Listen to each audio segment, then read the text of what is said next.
It is 29 January 2022. It is Saturday, for the third week in Ordinary Time. Our first reading comes from the second book of Samuel.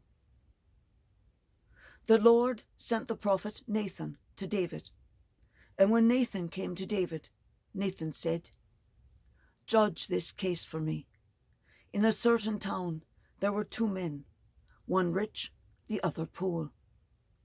The rich man had flocks and herds in great numbers, but the poor man had nothing at all except one little ewe lamb that he had bought. He nourished her, and she grew up with him and his children.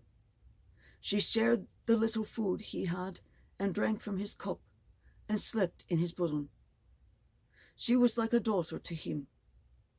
Now the rich man received a visitor, but he would not take from his own flocks and herds to prepare a meal for the wayfarer who had come to him.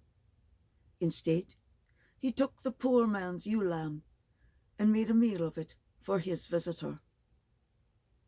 David grew very angry with that man and said to Nathan, "As the Lord lives, the man who has done this merits death. He shall restore the ewe lamb fourfold, because he has done this and has had no pity."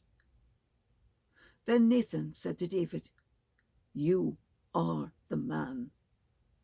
Thus says the Lord God of Israel, the sword shall never depart from your house, because you have despised me and have taken the wife of Uriah to be your wife. Thus says the Lord, I will bring evil upon you out of your own house. I will take your wives while you live to see it, and will give them to your neighbor. He shall lie with your wives in broad daylight.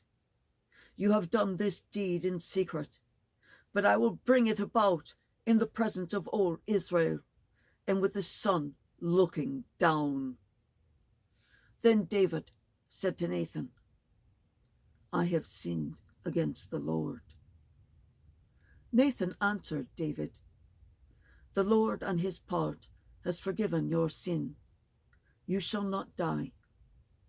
But since you have utterly spurned the Lord by this deed, the child born to you must surely die." Then Nathan returned to his house. The Lord struck the child that the wife of Uriah had borne to David, and it became desperately ill. David besought God for the child. He kept a fast, retiring for the night to lie on the ground, clothed in sackcloth. The elders of his house stood beside him, urging him to rise from the ground, but he would not, nor would he take food with them. The word of the Lord. Thanks be to God.